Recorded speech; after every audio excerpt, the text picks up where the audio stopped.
নমস্কার, Soma special kitchen আপনাদের স্বাগত জানাই। আজকে একটা সকালবেলার জলখাবারের একটা পাউরুটি টোস্ট দেখাবো। আপনারা দেখতে থাকুন। এটা একদম নতুন ধরনের। এই এই কড়াটা গরম হয়ে গেছে, একটুখানি সাদা তেল দিয়েছি। আর এই আলুটা অর্ধেকটা আমি সেদ্ধ করে রেখেছি। এই সেদ্ধ আলুটা আমি ভেজে নেব। আলুটা ভাজা হয়ে গেছে, আমি এবার তুলে নিচ্ছি আলুটা। এই তেলের মধ্যে আমি পেঁয়াজ কুচনোটা দিয়ে দিচ্ছি।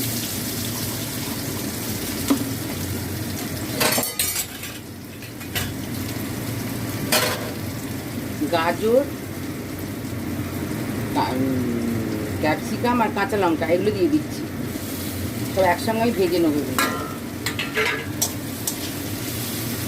সামান্য একটু নুন দিলাম, একটু ভেজে নেবো এটা। ওটা ভাজা হতে হতে এই আলু ভাজাটা ঠান্ডা করে আমি ম্যাশ করে নেবো। এটা যেটা ভাজা হয়ে গেছে, আমি এবার গোলমরিচ গুঁড়োটা দিয়ে নামিয়ে নেবো। যে ভাজাগুলোর মধ্যে এই ভাজাগুলো রেখেছি, এর মধ্যে এরপর এই ম্যাশ করা আলুটা এর সঙ্গে দিয়ে দেবো। দিয়ে আমি একটা কাঁচা ডিম এর সঙ্গে মেখে নেব। কাঁচা ডিম, এবার এই কাঁচা ডিমটা দিয়ে এটা মেখে নেব। এরকম করে মেখে নেব। বাটিতে একটু অল্প করে দুধ নিয়েছি, নিয়ে একটা ডিম এর মধ্যে ভেঙে এই যে এই দুধটা দিয়ে গুলে নেব। আমাকে গুলে নেব।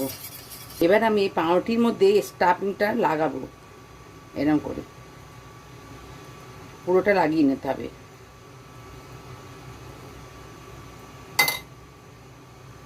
স্টাফিংটা লাগানো হয়ে গেছে, এরপরে আর একটা পাউরুটি আমি বসিয়ে দেবো চেপে।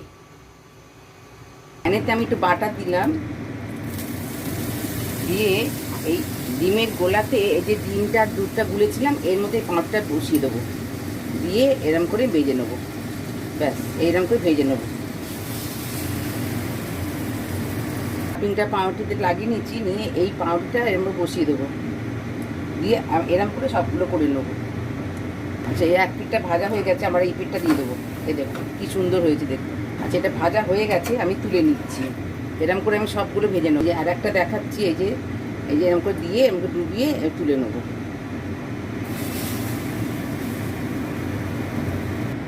এইভাবে সকালবেলা টিফিনটা করে জাস্ট খুব ভালোই জমে যাবে।